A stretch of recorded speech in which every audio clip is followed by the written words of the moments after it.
على رسوله الكريم أما بعد أعوذ بالله من الشيطان الرجيم بسم الله الرحمن الرحيم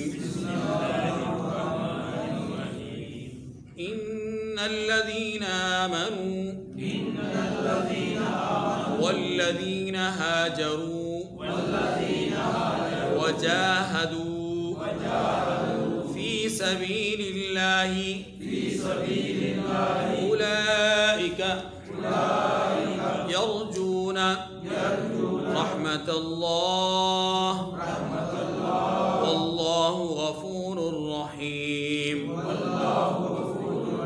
يسألونك عن الخمر والميسر قل فيهما إثم كبير ومنافع للناس وإثمهما أكبر من نفعهما ويسألونك ماذا ينفقون قل العفو كذلك يبين الله لكم الآيات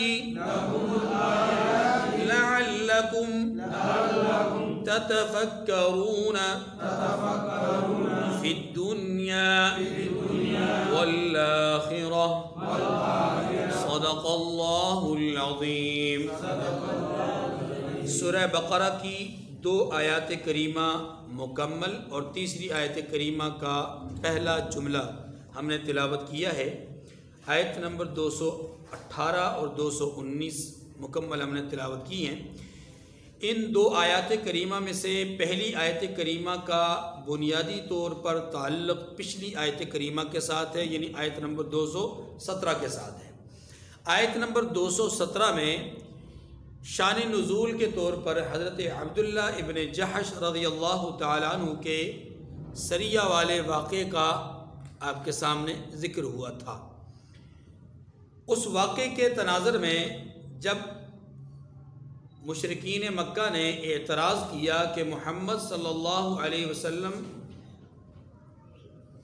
نے اپنے آباء و اجداد کے دین یعنی حضرت ابراہیم کے دین کی مخالفت کرتے ہوئے اشہر حرم میں لڑائی کو حلال بنا لیا ہے، ہمارا ایک آدمی مار دیا، 2 آدمی گرفتار کر لیے، ہمارا سامان چھین لیا، یہ تو ناجائز تھا، حرام تھا اور انہوں نے کر لیا، یوں یہ دین ابراہیمی اور ملت ابراہیمی کی مخالفت کر چکے۔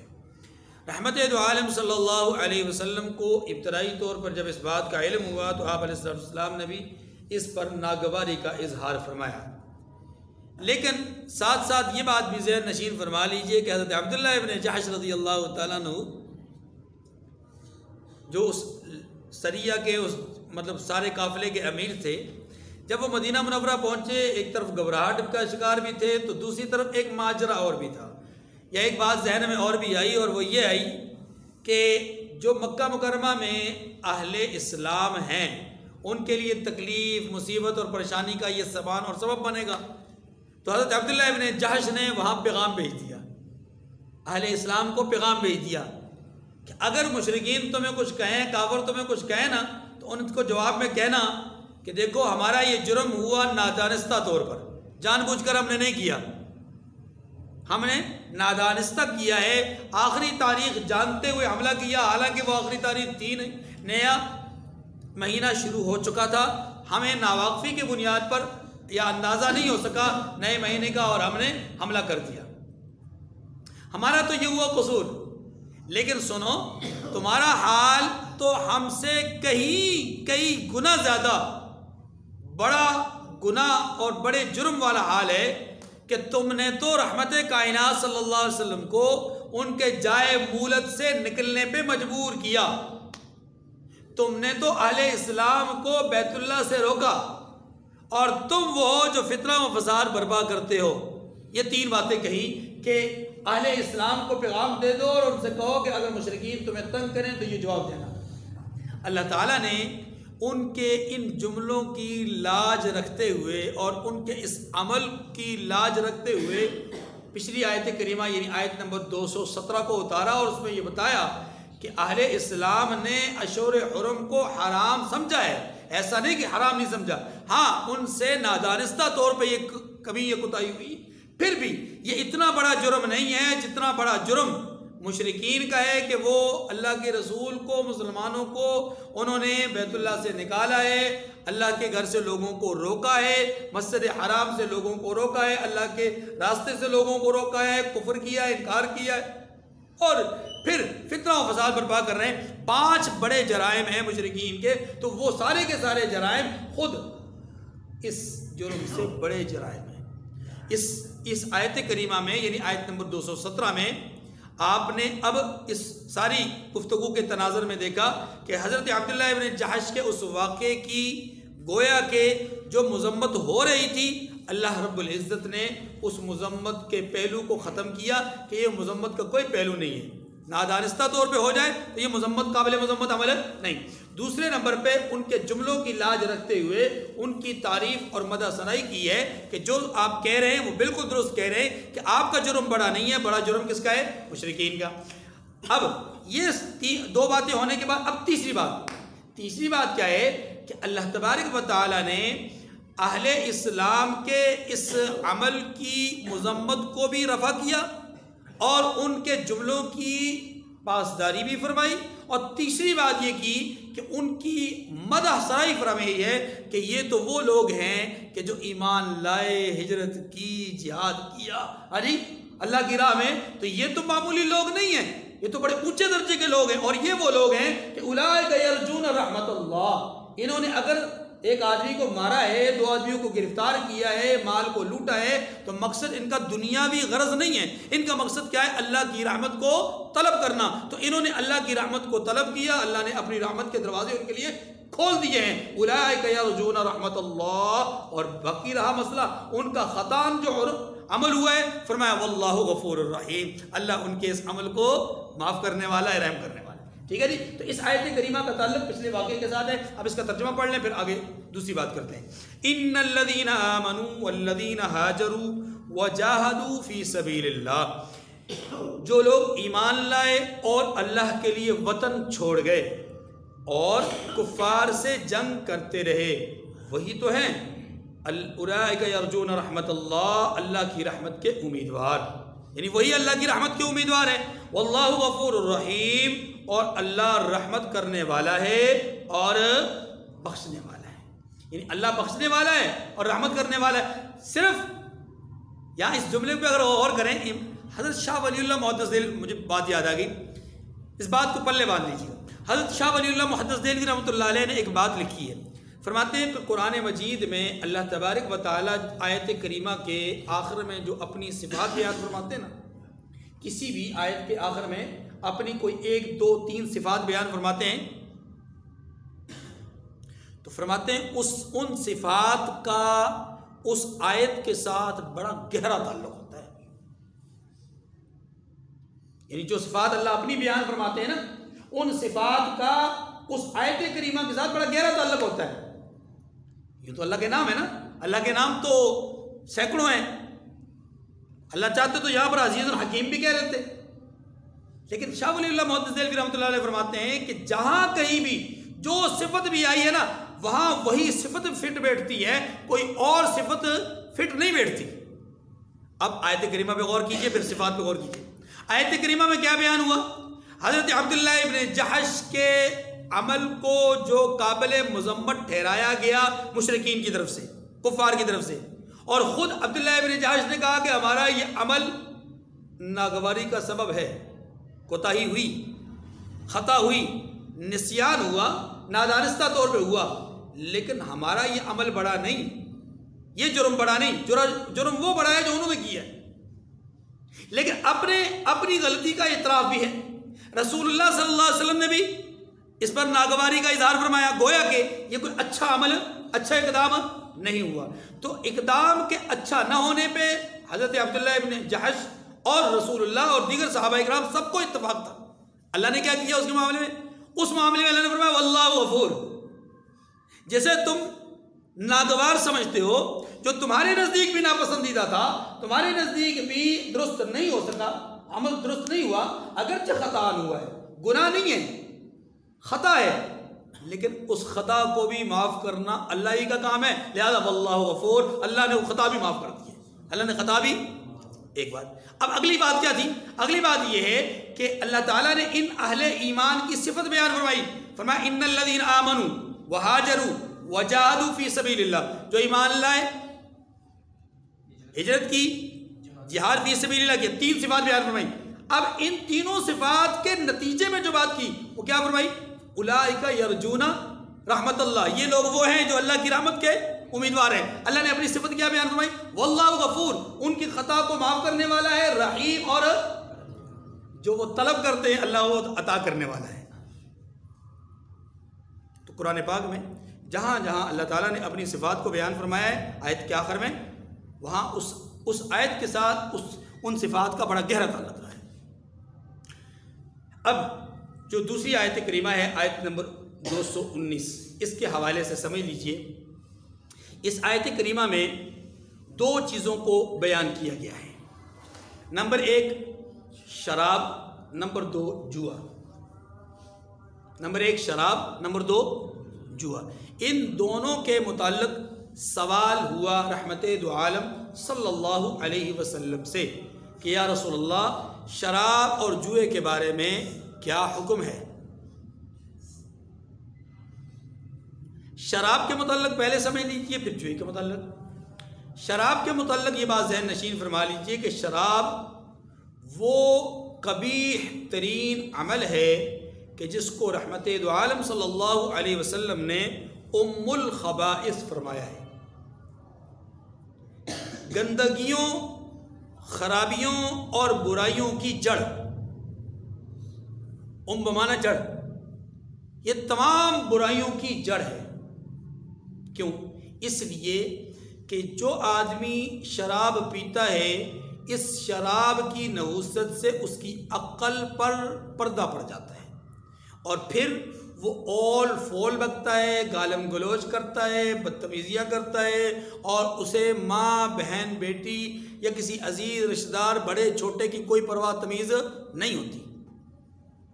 آپ نے اپنی زندگی میں دیکھا ہوگا، میں نے اپنی زندگی میں ایسے بدبخت انسانوں کا 2 دفعہ مشاہدہ کیا ہے. یعنی 2 دفعہ میں نے اپنی آنکھوں سے کراچی کے اندر دیکھا ہے. اور بدقسمتی یہ ہے، اللہ معاف فرمائے، دونوں دفعہ پولیس والے تھے. دونوں دفعہ جن کو دیکھا وہ پولیس والے تھے. یعنی کہ سارے ایسے ہوتے، لیکن بہرحال بدقسمتی ایسی کہ دونوں دفعہ ایسا ہوا کہ وہ دونوں ہی پولیس والے تھے، اور اس حالت میں ایک نے تو اپنے جسم سے کپڑے اتار دیے اور اس کو اسی حالت میں اس کے ایک ساتھی نے گاڑی سے اتر کر کے اس کے اوپر جو ہے کپڑا ڈالا اور اس کو اسی حالت میں پکڑ کے زبردستی جو ہے گاڑی کے اندر پھینک دیا، ننگا بالکل بھرے. یہ ہے شراب کے اثرات.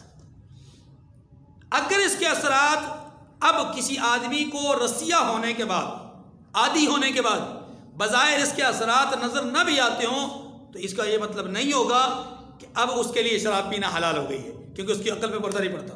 عقل پہ پردہ ہے تو شراب پی رہا ہے، عقل پہ پردہ ہے تو شراب پی رہا ہے. اسی لیے فقہا نے لکھا ہے کہ اگر کوئی آدمی شراب پیتا ہے، شراب پی کر نشے میں دھت ہو کر کے اپنی بیوی کو طلاق دے گا تو طلاق واقع ہو جائے گی. لیکن اگر شرعن ایک آدمی مجنون ہے، پاگل ہو گیا ہے، شرعن بغیر کسی ذاتی حرکت اور عمل کے اگر کوئی آدمی قدرتی طور پر کسی وجہ سے پاگل ہو گیا اور اس کا جنون ثابت ہو جائے، اگر وہ جنون کی حالت میں اپنی بیوی کو طلاق دے تو طلاق واقع نہیں ہوگی. کتنا فرق ہے. ایک آدمی جنون کی حالت میں طلاق دے تو طلاق واقع نہیں ہوگی، اور دوسرا آدمی شراب پی کر نشے میں دھت ہو کر کے عقل میں پردہ پڑ جائے طلاق دے تو طلاق واقع ہوگی. کیوں؟ اس لیے کہ جنون والے کا جنون اپنا فعل نہیں، شراب والے کا عقل پہ پردہ پڑنا اس کا اپنا فعل ہے. ٹھیک ہے جی. اللہ کے رسول صلی اللہ علیہ وسلم نے فرمایا کل مسکر خمر وکل مسکر حرام. ہر نشہ آور چیز جو ہے وہ شراب ہے. ہر نشہ آور چیز کیا ہے؟ شراب ہے. کیا مطلب کہ جو چیزیں بھی نشہ پیدا کرتی ہیں وہ شراب ہی کے حکم میں ہیں, شراب ہی کے حکم میں, اور جو نشہ آور چیز ہے وہ حرام ہے. یہ دو جملے ذہن میں رکھ لیجئے. اب تیسری بات یہ ذہن میں رکھ لیں کہ شراب کو موجودہ دور میں مختلف نام دیے گئے ہیں. کوئی اسے آب جو کہتا ہے, کوئی کیا کہتا ہے, کوئی کیا کہتا ہے. ہاں جی, یاد رکھیں جو بھی نام رکھ لیا جائے, جو بھی لیبل لگا دیا جائے, شراب یعنی نشہ آور چیز, نشہ آور چیز, خواہ وہ کسی صورت میں ہو, کچی ہو یا پکی ہو, دیسی ہو یا ولایتی ہو.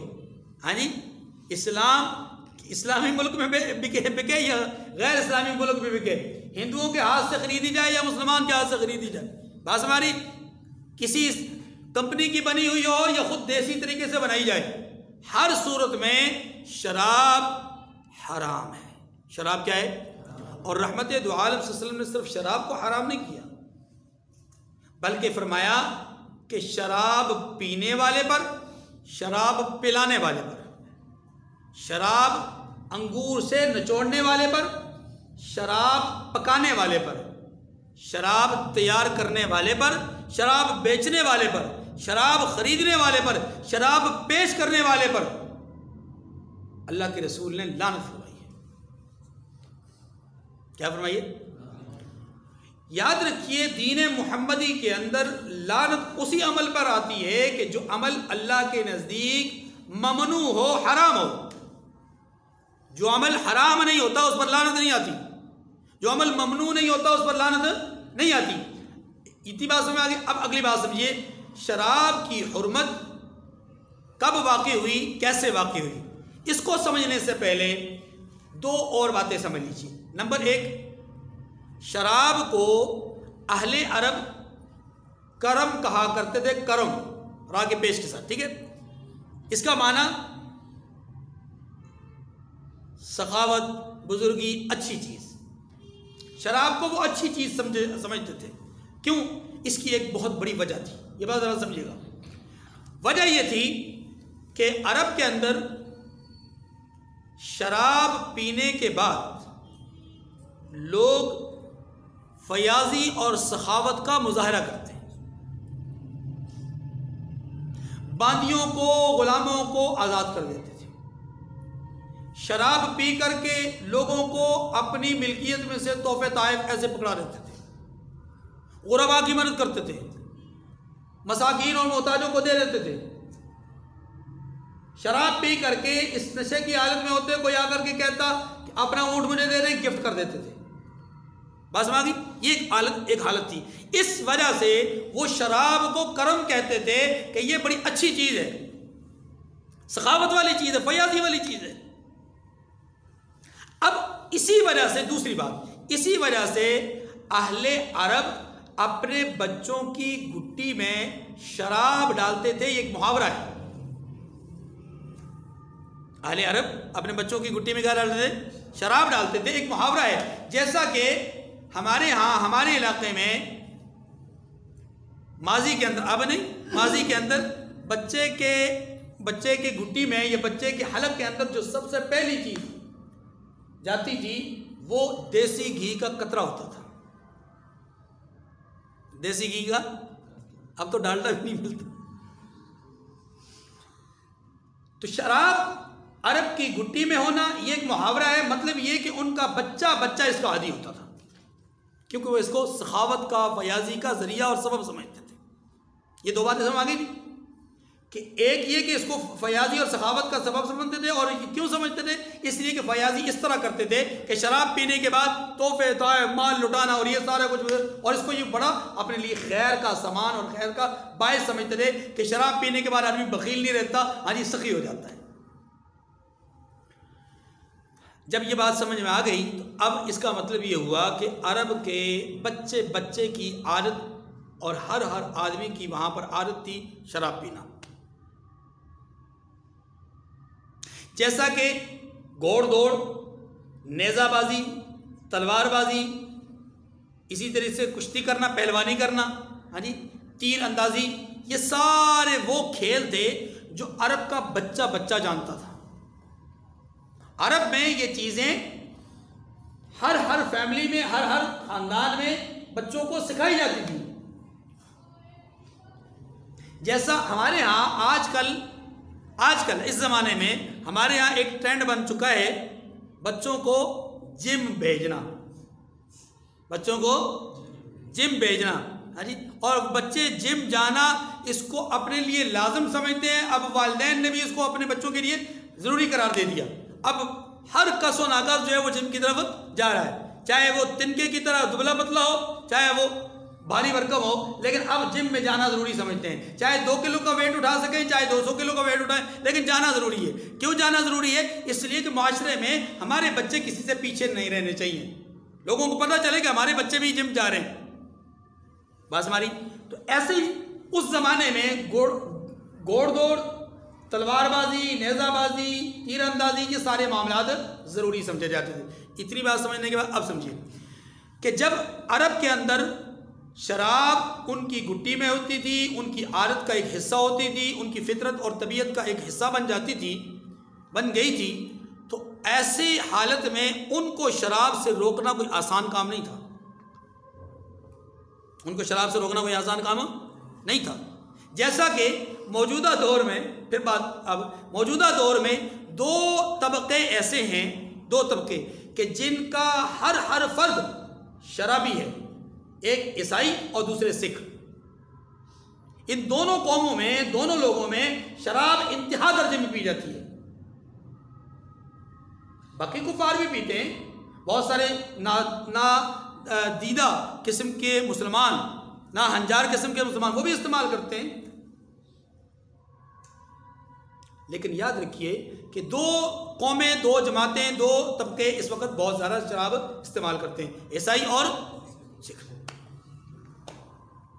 اس زمانے میں عرب بہت زیادہ استعمال کرتے تھے، اور ان کا بچہ خال کوئی اکا دکا کوئی آدمی بچہ ہوتا تھا.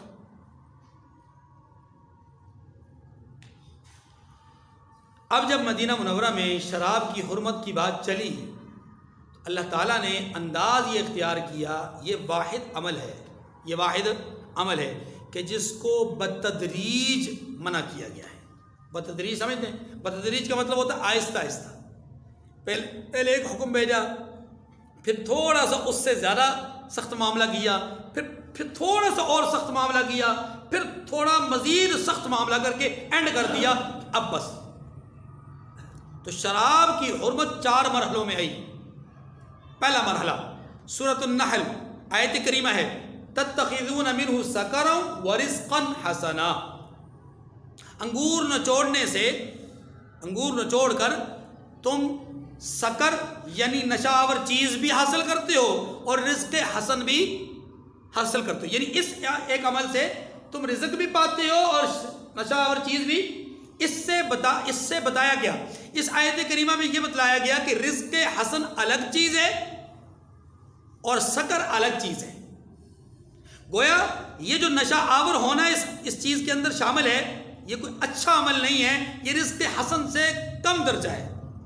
اس میں جو اہل عرب تھے، الفاظ کو پڑھنے کے بعد، الفاظ کو سننے کے بعد، الفاظ ان کے ذہن میں آئے تو ساتھ ہی ان کے درمیان فرق پیدا ہو گیا. کس چیز کا؟ رزق حسن کا اور سکر کا، کہ یہ 2 الگ الگ چیزیں ہیں، ایک چیز نہیں. تو یہاں تھوڑی سی ان کے دل میں ایک، جیسے کہتے ہیں کدورت سی، ایک ہلکی سی نفرت کی آمیزش پیدا ہو گئی. جیسے آپ کسی عالم سے، کسی مفتی سے فتویٰ پوچھنے جاتے ہیں، کوئی مسئلہ پوچھنے جاتے ہیں، تو وہ کہتے ہیں کہ جائز تو ہے لیکن بہتر ہے کہ نہ کریں. یہ جو لفظ وہ لیکن کر کے کہتے ہیں نا، اس کا مطلب یہ ہوتا ہے کہ اس کے جواز کا اعلیٰ درجہ نہیں ہے. اب سمجھدار آدمی کو چاہیے کہ وہ اس اعلیٰ درجے پہ عمل کرتے ہوئے اس کے جواز کو ترک کر دے. اعلیٰ درجہ یہی ہے. لیکن اگر عمل کرے گا تو گناہگار نہیں ہوگا. تو پہلا جو حکم آیا وہ یہ آیا کہ شراب الگ چیز ہے، رزق حسن الگ چیز ہے، بہتر ہے چھوڑ دو. ابھی گناہ کی بات نہیں کی، ابھی گناہ کی بات، حرمت کی بات نہیں کی، گناہ کی بات نہیں کی، نجاست کی بات نہیں کی. پہلی آیت یہ ہے. دوسری آیت کریمہ یہ والی جو ہم پڑھ رہے ہیں، یہ دوسری دفعہ نازل ہوئی. اب کیا ہے اس میں یہ بیان کیا گیا کہ قل فیہما اسم کبیر ومنافع للناس. پہلے کہا تھا کہ رزق حسن الگ ہے، شراب نشاور چیز الگ ہے. اب دوسرے مرحلے پر یہ کہا کہ اس میں گناہ بھی ہے اور لوگوں کا نفع بھی ہے. گناہ بھی ہے، نفع بھی.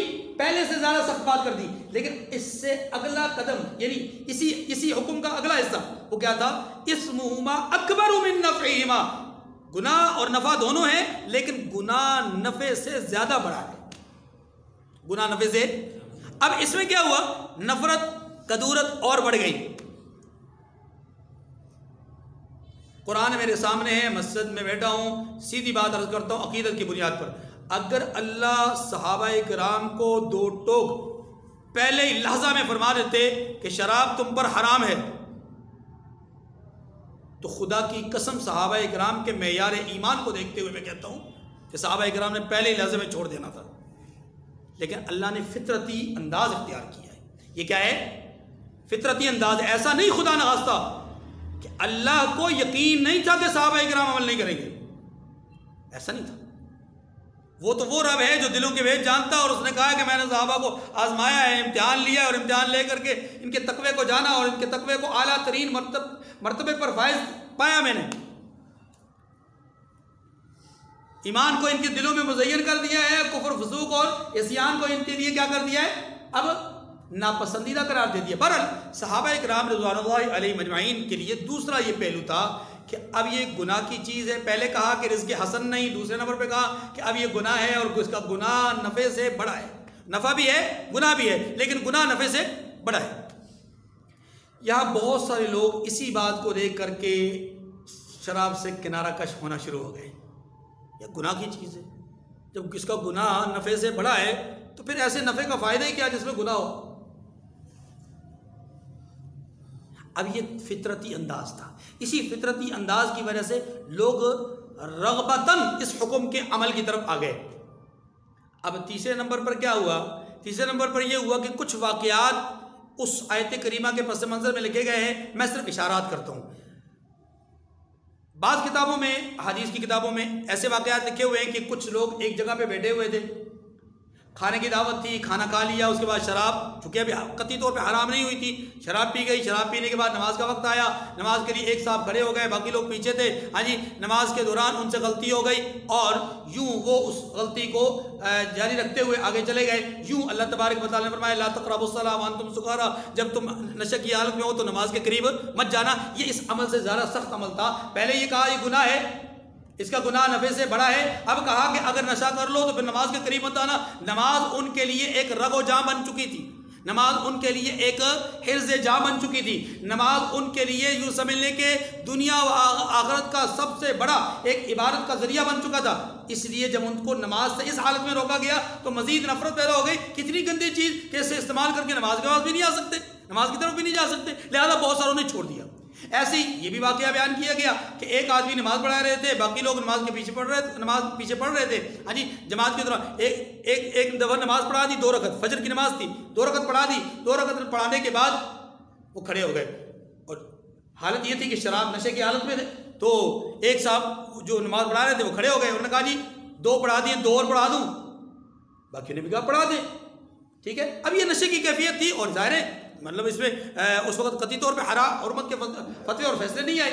اس طرح کے کچھ واقعات احادیث کی کتابوں میں لکھے ہوئے ہیں، ناموں کی طرف جانے کی ضرورت نہیں ہے. بس اتنی بات سمجھ لیں کہ اس کے پس منظر میں کچھ واقعات ایسے پیش آئے کہ جو حالات اور قرائن کے اعتبار سے ناپسندیدہ واقعات تھے. چنانچہ اللہ تبارک و تعالیٰ نے اب یہ آیت کریمہ نازل فرما دی، یا ایھا الذین آمنوا لا تقربوا الصلاۃ وانتم سکارى، اے اہل ایمان جب تم نشے کی حالت میں ہو تو نماز کے قریب مت جانا.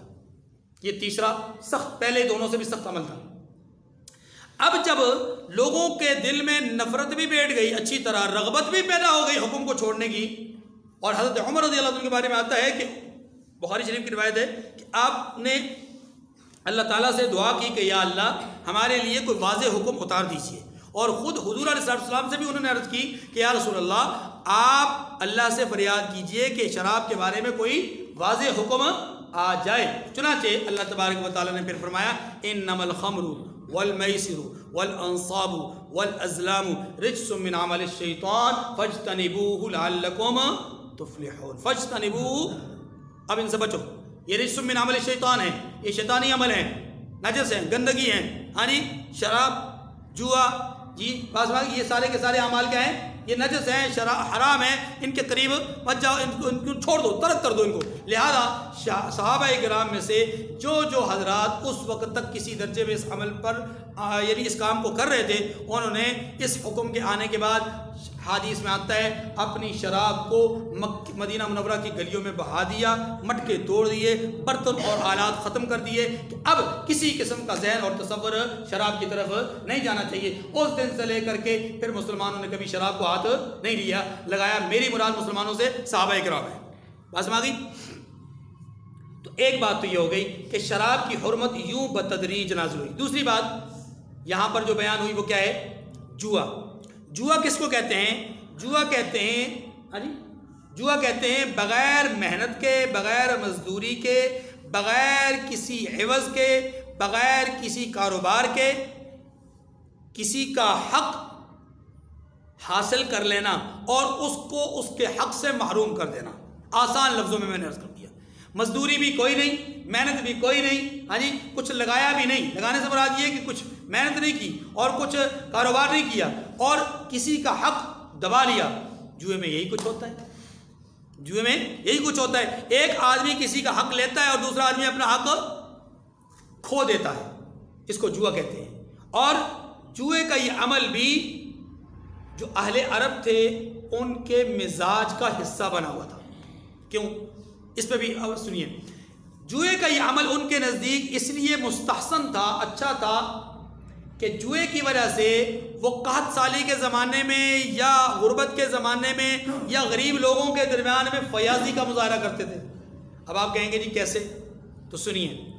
عجیب عجیب ان کے طریقے تھے جناب، عجیب عجیب انداز تھے. آپ کے لیے سن کر حیرت ہوگی کہ حضرت ابراہیم، حضرت اسماعیل علیہ السلام، ان دونوں بزرگ ہستیوں کے جو بت ہیں یا مورتیاں ہیں وہ خانہ خدا میں رکھی ہوئی تھی. بت بنا کر ان کے رکھے ہوئے تھے. اور یہ لوگ جوئے کی وجہ سے، جوئے کا عمل کرنے کے لیے، ایک دوسرے کے ساتھ قمار بازی اور جوا کا عمل کرنے کے لیے کچھ تیر حضرت ابراہیم کے ہاتھ میں پکڑا لیتے، کچھ تیر حضرت اسماعیل کے ہاتھ میں پکڑا لیتے اور ان کے ذریعے سے جوا کھیلا کرتے تھے، قرآن اندازی کے ذریعے سے. جوئے کی رقم کو قرآن اندازی میں سے کے ذریعے سے یوں تقسیم کر. قرآن اندازی کس سے کروایا کرتے تھے؟ ان بزرگ ہستیوں کی مورتیوں اور بتوں سے. اور یہ ثابت کرنا چاہتے تھے کہ یہ حضرات بھی نعوذ باللہ اس عمل کو پسند کرتے ہیں. اس قدر قبیح ترین قوم تھی جن کے درمیان رحمت کائنات صلی اللہ علیہ وسلم مبعوث ہوئے. یہ کوئی آسان حالات نہیں تھے. جو حضرات غار حرا میں گئے ہیں وہ حرا اور مکہ مکرمہ یعنی بیت اللہ کے درمیان کے فاصلے کو جانتے ہیں، سنگلاخ اس پہاڑی کو جانتے ہیں کہ کس قدر مشکل ترین پہاڑی ہے جس کی چوٹی پر بیٹھ کر کے رحمت دو عالم صلی اللہ علیہ وسلم اللہ کی عبادت کیا کرتے تھے. ورنہ تو یہ عبادت بیت اللہ میں بھی ہو سکتی تھی، لیکن اس تنہائی میں آ کر کے، اس چوٹی میں آ کر کے اور مہینہ مہینہ یہاں گزارا کرتے تھے. نبوت سے پہلے ایک ایک مہینہ یہاں گزارا کرتے تھے. کیوں؟ اس لیے کہ وہاں لوگوں کے مزاج، لوگوں کی طبیعتیں، لوگوں کی فطرت انتہائی قبیح ترین بن چکی تھی. ویسے حالات نہیں تھے کہ ان کے درمیان رہا جائے اور رہ کر کے کچھ کیا جائے. ان کے درمیان رہ کر کے زندگی گزارنا مشکل ترین امر ہو چکا تھا. ایسے حالات میں اللہ نے اپنے محبوب صلی اللہ علیہ وسلم کو نبی بنا کر مبعوث فرمایا. اب عرض یہ کر رہا ہوں کہ ان لوگوں نے جوئے کو بھی اپنی فطرت کا، اپنی طبیعت کا ایک حصہ بنا لیا. اب کرتے کیا تھے؟ جوا اس طرح کرتے تھے کہ 10 لوگ مل کر کے ایک اونٹ خریدا کرتے تھے. مثال کے طور پر 1000 درہم کا اونٹ ملتا تو 10 لوگ مل کر کے 100 درہم شامل کرتے اور یوں 1000 کا اونٹ خرید لیا جاتا. اونٹ خریدنے کے بعد اب اس اونٹ کو ذبح کیا جاتا، اب اس کے حصے کرنے چاہیے کتنے؟ 10، کیونکہ 10 لوگ ہیں، لیکن جو تیر رکھے جاتے تھے حضرت ابراہیم حضرت اسماعیل کے ہاتھ میں، ان کی تعداد مجموعی طور پہ 7 ہوتی تھی۔ کتنی ہوتی تھی؟ کتنی ہوتی تھی؟ 7۔ اب ان 7 تیروں پر جو فگرز لکھے ہوتے تھے وہ 10 تک لکھے ہوتے تھے، لیکن تیر 7 ہوتے تھے، 10 نہیں ہوتے تھے۔ مثلا کسی پہ 2 لکھ دیا، کسی پہ 3 لکھ دیا، باقیوں پہ 1 لکھ دیا۔ اب کرتے یہ تھے کہ اب جوا سمجھیے، جوا یوں ہوتا تھا کہ 10 لوگ 10 حصوں میں پیسے جمع کرتے، اونٹ ذبح ہوتا، اونٹ کے ذبح ہونے کے بعد اب اصولی طور پر تو 10 حصے کر کے 10 لوگوں میں گوشت تقسیم ہونا چاہیے تھا، پھر وہ اپنی مرضی سے چاہے پکاتے، چاہے تقسیم کر دیتے، غرباء کو دے دیتے، جو مرضی کرتے۔ لیکن یہاں جوا اس طرح کھیلا کرتے تھے کہ گوشت بننے کے بعد اب تیروں کو نکالا جاتا اور کہا جاتا کہ یہ تیر زید کے نام پر، یہ تیر فلاں کے نام پر، یہ تیر فلاں کے نام پر، یوں ایک تیر نکالا جاتا، اس پہ اگر 1 حصہ لکھا ہوتا اس آدمی کے حصے میں 1 حصہ آتا گوشت کا، اگر اس تیر پر 3 لکھا ہوتا تو اس آدمی کے حصے میں کتنا آ جاتا؟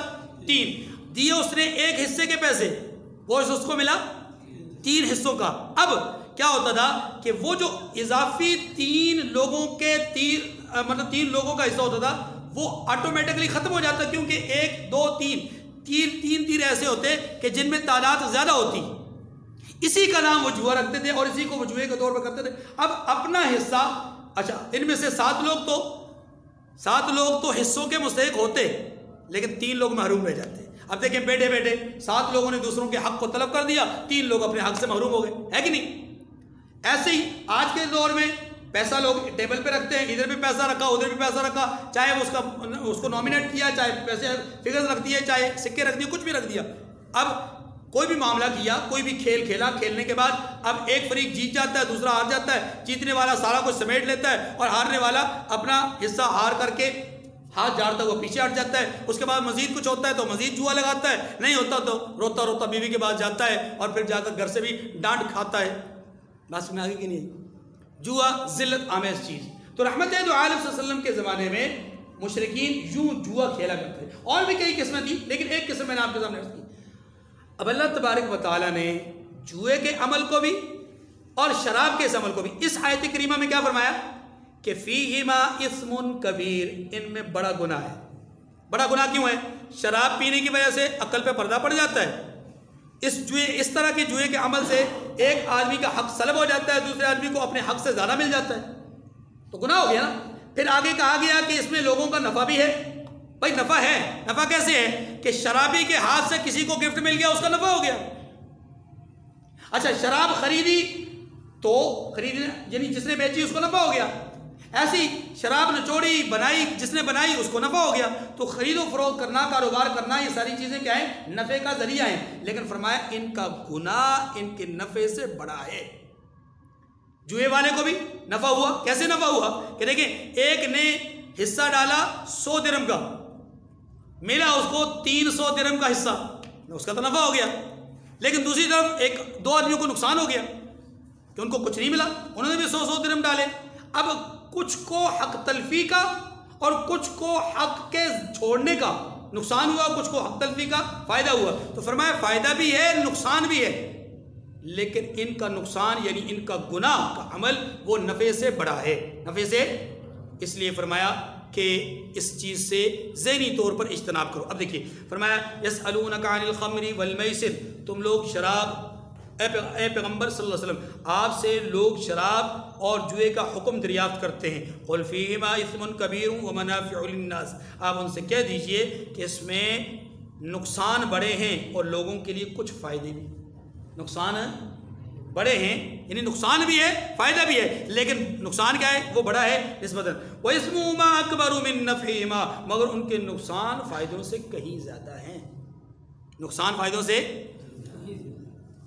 آج کے دور میں بھی جو حقیقی طور پر تھوڑا سا عدل و انصاف کرنے والا غیر مسلم ہے، اس نے یہی فیصلہ دیا ہے کہ دنیا کے اندر شراب پر اگر حقیقتاً کوئی آدمی، کوئی مذہب، کوئی جماعت اگر پابندی لگا سکی ہے تو وہ آدمی حضرت محمد صلی اللہ علیہ وسلم ہے، اور وہ جماعت مسلمانوں کی ہے، اور وہ مذہب اسلام ہے۔